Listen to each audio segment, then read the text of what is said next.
Current slide. There we go. And make sure that we are live. It looks like we're live. Good deal. So we were talking about marketing history and the marketing philosophies that correspond to various eras. We talked about the production era, which was if you build it, they will come. And for most of human history, that was true. If you had something that was worth anything, you could sell it and people would buy it because goods were scarce. They weren't mass produced. And then beginning in the Industrial Revolution, we start to see the mass production of goods. And so you have to start focusing on selling. And that's where most of the sort of pejorative feelings that we have about salespeople come from, is from that era, which was create awareness, get some interest, make a desire, and then get some action on the part of the consumer, which is to buy your good, and then move on down the road. And all kinds of things were sold door to door. And I think I told you that you can still see this sales philosophy in action if you go to the state fair, which is coming up, right? We're gonna actually have a fair this year. There are these people that just, they've got their little speaker and they're hawking, Ginsu knives or stainless steel non-stick pans, and all stainless steel pans, by the way, are non-stick to begin with. It's when they start getting nicks in them that they become not non-stick.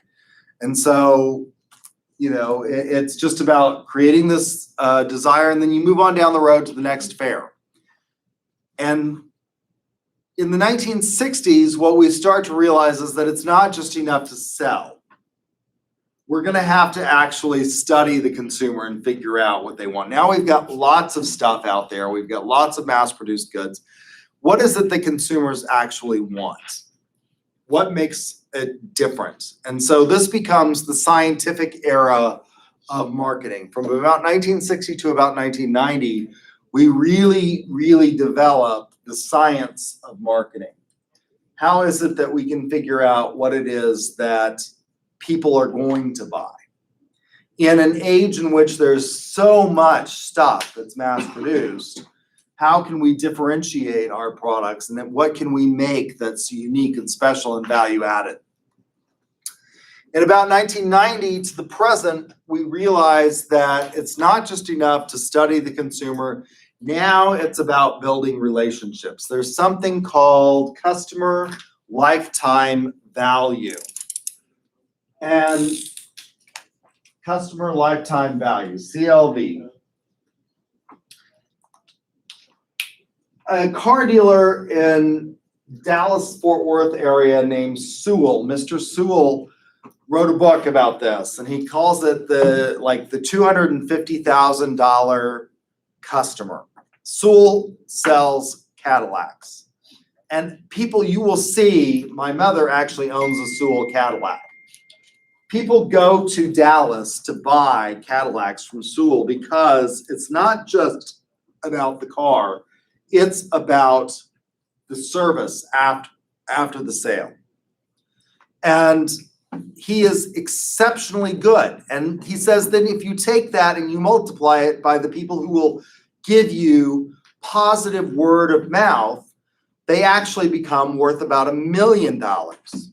And this was written years and years and years ago. The actual price of a Cadillac, if you bought a Cadillac Escalade, for example, what's the starting price of a Cadillac Escalade? Like 90? It's $100,000. Right? I mean, it's a $100,000 vehicle. So this was written years ago. So the actual price is increased. And then the price of the word of mouth that these people will talk about, the experience that they have at Sewell is so much better. So it's about building relationships with your clientele and contributing to that value add after the sale to make sure that they return. That it's not just a one-time transaction, that it's actually about contributing to this overall lifetime value that you have with the customer.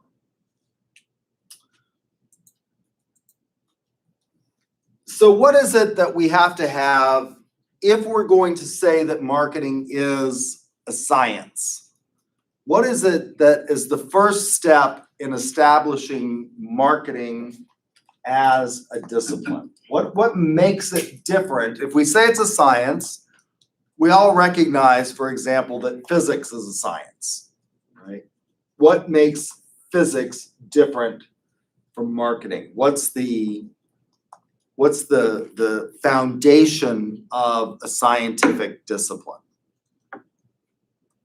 Any ideas? Yes. This is a study of human behavior. Okay, the study of human behavior as it relates to, that's a good start, but the study of human behavior could be psychology. Yeah. Right?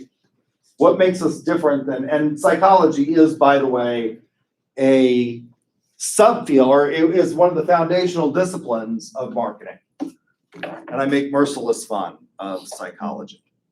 You know, like lay on the couch, tell me your problems. Let's see if we can figure you out.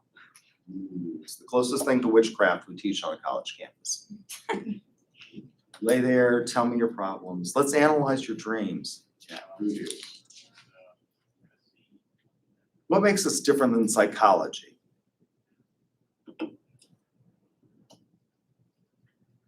It involves a lot more self, like marketing yourself to a person. Okay, so it involves Like, reactions with Right. other people, I think, is where you're headed with that.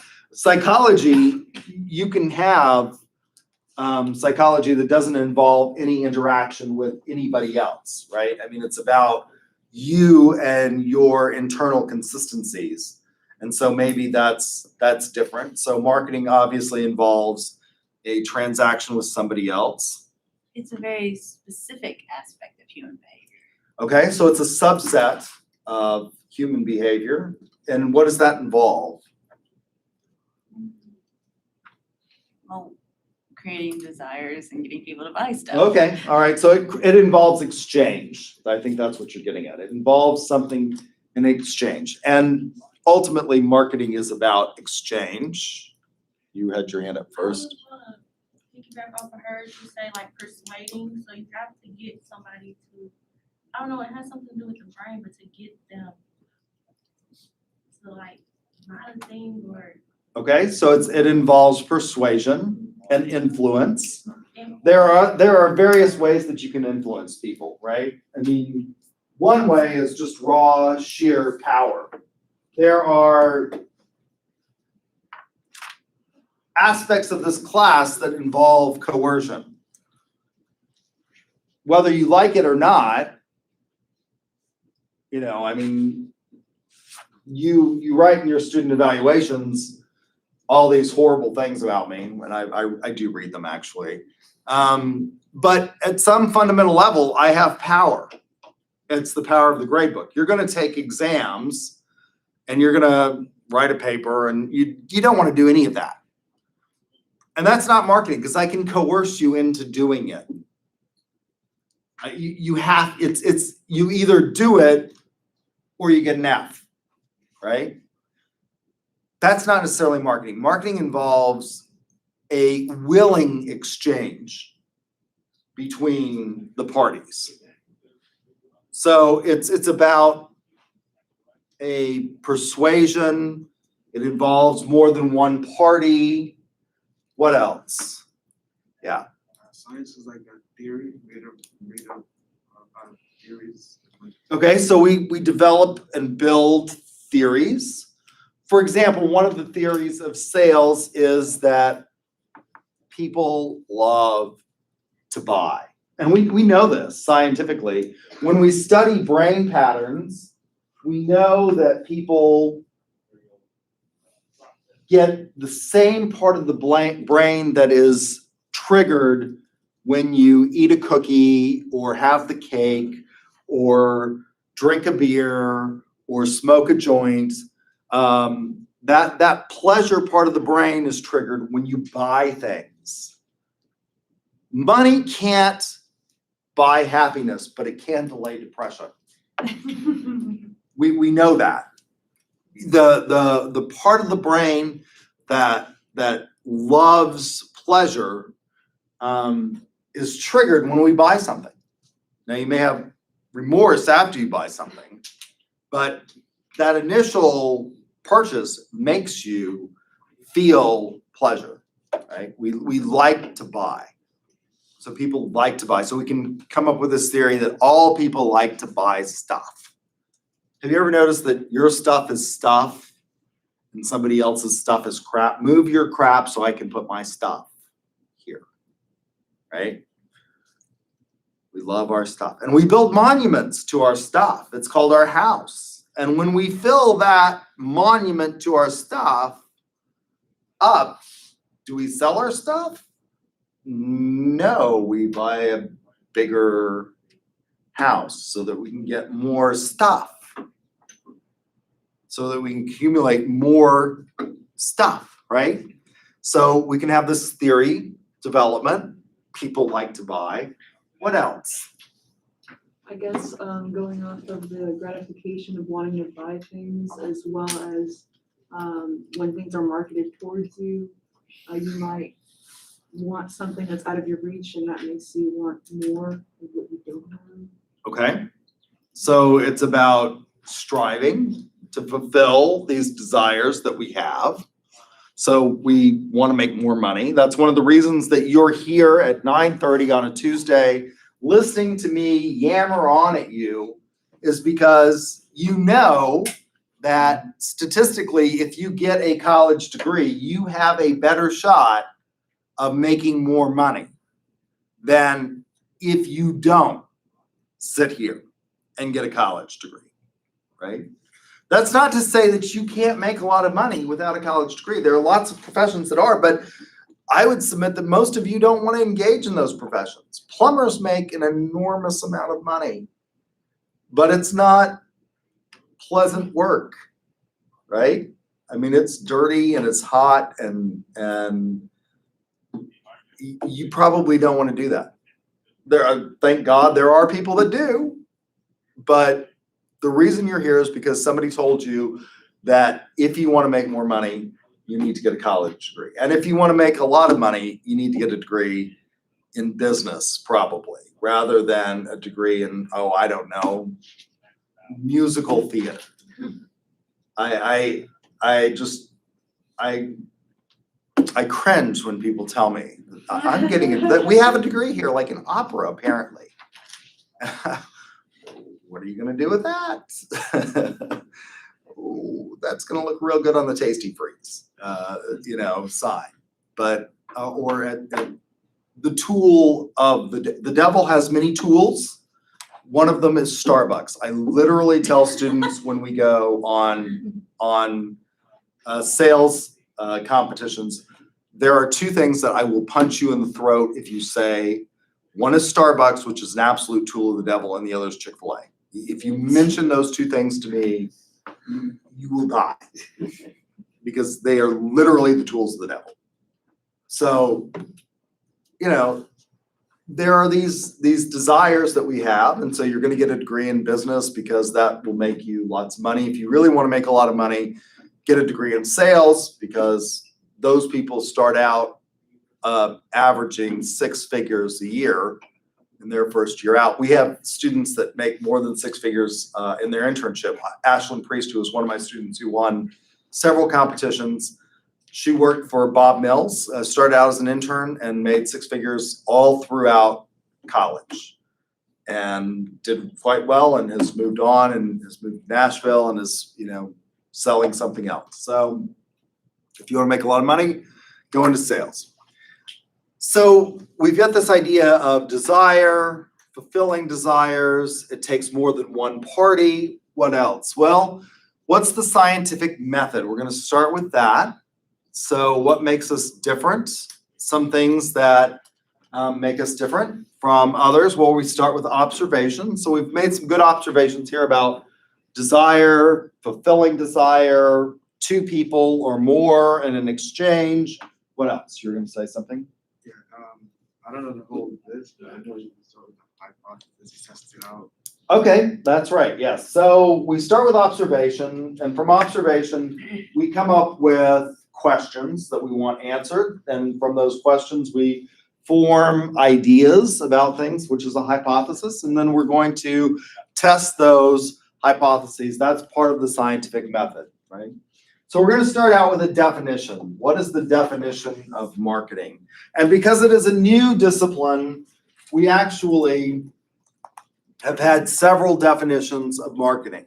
This is the first definition of marketing. It was developed by the National Association of Marketing Teachers, which is the forerunner of the American Marketing Association, and they started this definition in 1935. Marketing is the performance of business activities that direct the flow of goods and services from producers to consumers. Now you can see why this was initially a very attractive definition. If we go back in time, it was literally the foundations of marketing were started out of agricultural economists looking at the ways we get goods from producer to consumer in a way that is most efficient to avoid spoilage. So lots of goods, particularly in 1935, were highly perishable. And so you see these studies where agricultural economists get on like trains and figure out what is the quickest route to get goods to the consumer. And marketing actually, as an academic discipline, starts at schools that you wouldn't necessarily think of. So in American higher education and in the liberal arts, the great schools are the Ivy League schools, right? Harvard, Yale, Princeton. Those are the big schools, the big name schools in terms of political science and psychology and English. Not so much in the business schools. So marketing starts actually at ag schools, like the University of Wisconsin. We actually go to one of the Wisconsin schools for a competition. What do they produce in Wisconsin? What is, if you go again to the state fair, what was it? Cheese. Cheese, yes, lots of cheese. They produce lots of cheese. Cheese is perishable, right? So how do you get your cheese to market in the most efficient manner? So these like cheese studies start, and they're logistics studies. This is the part of marketing that nobody thinks of as being marketing. How do you get it there in the most efficient manner? But that's the foundational beginnings of the discipline of marketing, was looking at how we get this stuff from farm to market. And so we look at this definition, and it says the business activities that direct the flow of goods, so these channels of goods and services from producer to consumer. And that was a big area of concern. What's wrong with this definition is that it's very limited. It's limited by a few words. For example, business. I have argued in this class, to begin with, that one of the things that makes this class different than every other class here on a college campus is that you're already experts in this discipline because you engage in it constantly. You are always on your phone, on TikTok or Facebook or Instagram or whatever. I don't even know. What's the latest rage among your generation in terms of social media? What's the, I know Facebook is sort of, TikTok, sadly. it's what? TikTok, sadly. TikTok, sadly. Why do you say sadly? You don't like TikTok? The Twitter. Twitter? Okay. Twitter's all. It's not, you all have a Facebook account, I'm sure, but you really probably don't use it because your parents got on Facebook.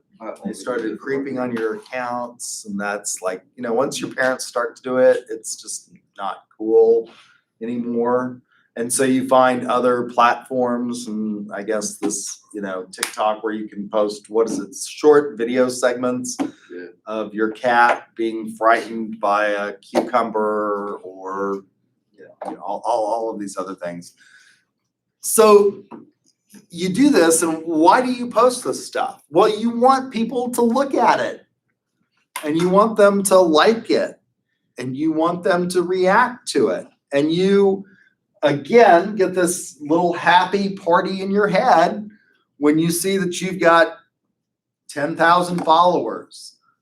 And you dream of the day when you'll be able to, make money off of your, TikTok or YouTube channel. I keep waiting for them to, start paying me for these wonderful videos that I produce here at the University of Central Oklahoma. It's not happened yet. I think I've got 285 followers, which is just absolutely pathetic, given the vast sums of knowledge that I'm sharing with the world here.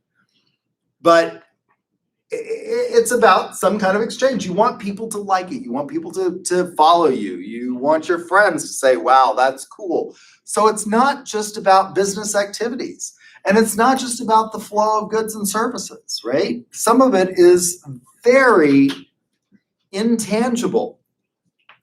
It's about something that you can't put your finger on. It's about people reacting and emotions that you get from people following your Instagram or TikTok or Pinterest or whatever it is that you've got, right? So it's about more than this. So this definition really recognizes that the foundations of marketing are in this study of how we get things in the most efficient manner from producer to consumer, given that lots of goods are highly perishable. Now it's about more than that. So the definition was adopted by the AMA, and when the AMA started in 1948, and it was again adopted in 1960, and the definition stood for 50 years. And in the mid-1980s, the AMA began to make revisions to the definition.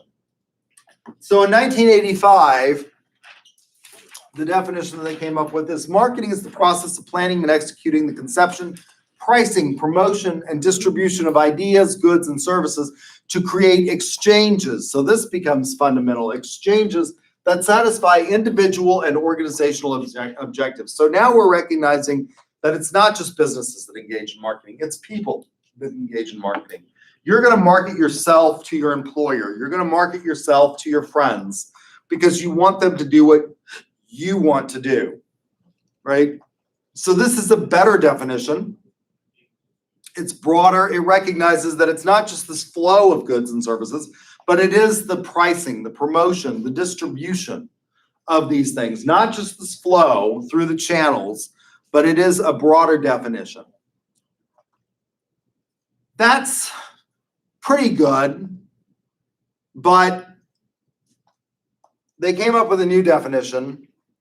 Again, this is the foundation. If we're going to decide this is a science, we're going to have to come up with a definition. So the new definition in your textbook is that marketing is the activity for creating, communicating, delivering, and exchanging offerings that benefit customers, the organization, stakeholders, and society at large. So now we're recognizing that it's not just individuals, it's not just businesses or organizations, but it is society as a whole. We all engage in marketing.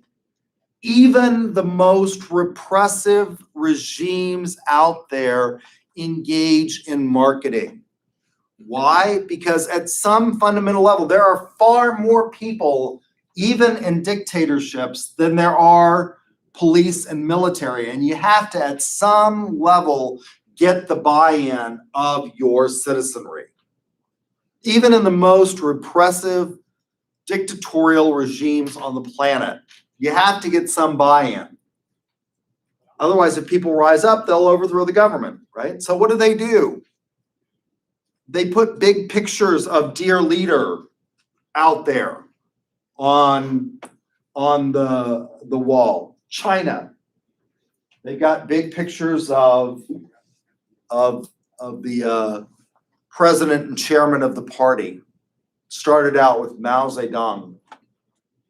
Chairman Mao was on it, on all of the great public buildings out there. I would add to this definition, and this is usually a test question, so you might want to write it down. that it should start with marketing is a pervasive social activity. Marketing is a pervasive social activity. Why do I say this?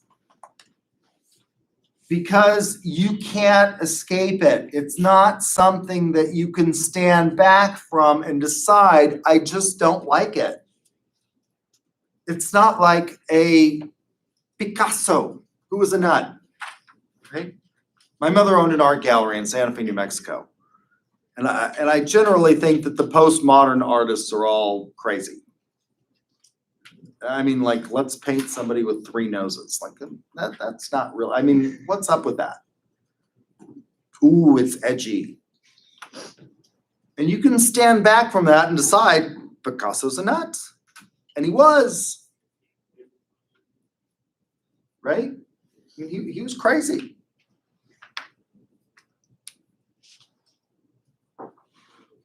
That's not what marketing is. You can't stand back from it and decide, I don't like it.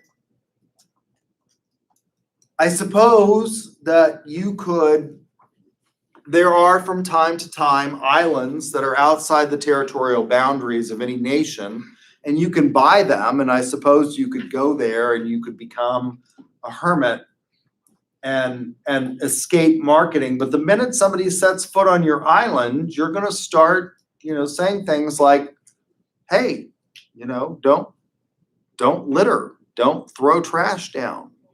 Would you like something to eat? I mean, and you're going to engage in marketing.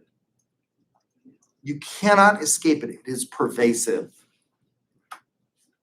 Everything and this is my solipsism, right? So as an academic, I have changed careers several times. I started out, I was not a marketing professor to start out with. I was a political scientist to begin with. So I taught American national government, and I taught state and local government, and then I got my Juris Doctorate, and I taught administrative law and constitutional law and criminal law and procedure. And I will tell you, that at that time I said, government makes the world go round. Government is a pervasive activity. Government is a pervasive, politics is a pervasive social institution. The law is a pervasive social institution. Marketing is a pervasive social institution. So you constantly do it, whether you think about it or not. Everybody in here, as I look around the room, what you've chosen to wear says something about you. I don't see anybody dressed like Lady Gaga in here. Why? Well, she's edgy and it gets people to follow her, I guess, because she's not got a great voice. I mean, the voice is average. But she's, like if people want to see, and she's not the most, she's kind of funny looking, actually, if you think about it. She's got these big, bug eyes. And, she's not a natural beauty. She's the modern Madonna. Madonna was, Madonna was one of the first people to, kiss a girl on stage and she liked it or whatever. It was very cutting edge. But you all are dressed fairly within the realms of normal behavior. You're wearing shorts and t-shirts and baseball caps and sandals and shoes. This is all within the navigational beacons. And why are you doing that? Because if you dress like Lady Gaga, people might move away from you, or maybe they wouldn't. I don't know. But it's a risk. And so you're saying something about yourself in what you choose to wear. It's hot. Normally I wear a coat and tie to class. Why? I don't know. It says something like, I'm the professor. I started teaching here at UCO when I was 22 years old. At that point in time, I was younger than most of my students. The average age of our freshmen at that time was 29. And so I was far younger. than most of my students. And I wore a coat and tie because it sort of established that, you know, hey, I'm the guy in charge here. And I had students that would say things like, well, that's a nice theory, but in the real world, and I would say, you know, at that time I was the youngest city councilman in the city of Guthrie. I had been elected to city council. My mother had been elected to city council before me. She had served as vice mayor. I served as vice mayor. And when they would say things like, well, that's a nice theory, but that's not, well, yeah, this is the way it works in the real world, because I've done it. I've run a campaign, I've won an election, you know. This is the way things really work. But I had sort of established my credibility. And one way you do that is by the way you dress. Now that I'm, you know, older, and you all look at me like I beamed down from some, you know, planet, like what spook, you know, is this? I can get away with, you know, having the Medellin drug cartel look here in the hair. The Gene Simmons rock god. You all don't even know who Gene Simmons is, do you? Yeah, No, yes. you don't know who Gene, you're shaking your head. You have no idea who Gene Simmons is. I said something about following the Grateful Dead, and like no one in the class knew who the Grateful Dead were. They didn't know who Jerry Garcia was. Seriously. Wow. I'm ancient. So it's a pervasive activity. We're constantly doing this. Whether we think about it or not, we're constantly engaging in marketing. To our peers, to our instructors, to, you know, each other. And obviously if you have a business, you're doing this. You follow things and you look at, I own a business, I own several businesses actually, and I'm constantly monitoring things like TripAdvisor to see where we are and to see what the reviews say about our business. It's pervasive. You can't escape it in any way, shape, or form. So what do we need to have for marketing to occur? If it's this pervasive social activity that involves exchange, what do we need to have? Well, we need to have more than one party. That's what makes us different than psychology. Psychology, we can look at you as an individual, and it's about your relationship maybe with yourself. And whether or not you're internally consistent, or whether or not you have some kind of psychoses. That's important. Psychology is a foundational discipline of marketing, but we're gonna have to have more than one party to do this. You have to have a desire and an ability to be satisfied in order for marketing to occur. So I may have the desire to have something, but if I don't have the ability to accomplish it, it's probably not going to happen. I didn't start out wanting to be a college professor. I wanted to be an airline transport pilot. I started flying when I was 8 years old. I started taking lessons when I was 8 years old. When I was 16, I soloed. When I was 17, I got my private pilot's license. When I was 18, I got my instrument rating. And when I was 19, I got my commercial rating. I graduated from high school in 1992. And that was the year that Bill Clinton was elected. The Cold War had ended, and they were no longer taking people into the military the way they had been in the past. And so I couldn't get a pilot slot in either the Navy. The way you get to be an airline transport pilot, if you are not independently wealthy, is you go to the Navy or the Air Force and you fly heavies. You get your jet training flying cargo planes. And that was not going to happen for me. And so I became a lawyer instead. And then I was going to be a big building lawyer, and I started teaching, and one thing led to another, and I became a college professor instead. I own a Cessna 182. which is the most popular model of single-engine aircraft in the world. The reason I bought the Cessna 182 is because I figured I can always sell it very easily. And airplanes, unlike cars, go up in value every single year. They increase in value every single year. So I have the Cessna 182. I would love to have a Vision Jet. A Vision Jet is produced by Cirrus Aircraft. It is currently the only jet that is authorized and is certified to land itself, literally. It can take off and land itself. My aircraft with the autopilot can bring you to 50 feet above the runway. That's how, and then you have to take over. It will not actually touch down. The Cirrus jet will actually land itself. They start at $2 million. As much as I may want it and have a desire, I don't have $2 million just lying around to buy a Vision Jet, right? So marketing is not going to occur there. So you have to have the ability to be satisfied. You have to have communication, and then you have to have something to exchange.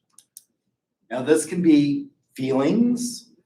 Again, you market yourself to your friends. You want them to like you. You want them to go out and do things with you. You want to go out to lunch. You go out to the movies. You go out to the bar, whatever. But it's something, right? There's an exchange there. Even if it's very intangible, feelings, ideas, things like that. You have something to exchange. So exchange is really the heart of marketing, central to marketing. Any questions about the theories of marketing, the history of marketing? Well, that's a good place to stop today. If you feel cheated because I'm letting you go early because I have to go take my mother to the doctor's appointment, you let me know and we'll stay late on Thursday. If you got ducks, come up and see me so I can give you your points for today. And I will see you all on Thursday. Again, I know you're gonna cry because I'm letting you go early. But, you know, go have some Tool of the Devil, Starbucks or whatever. And enjoy your morning. Thanks.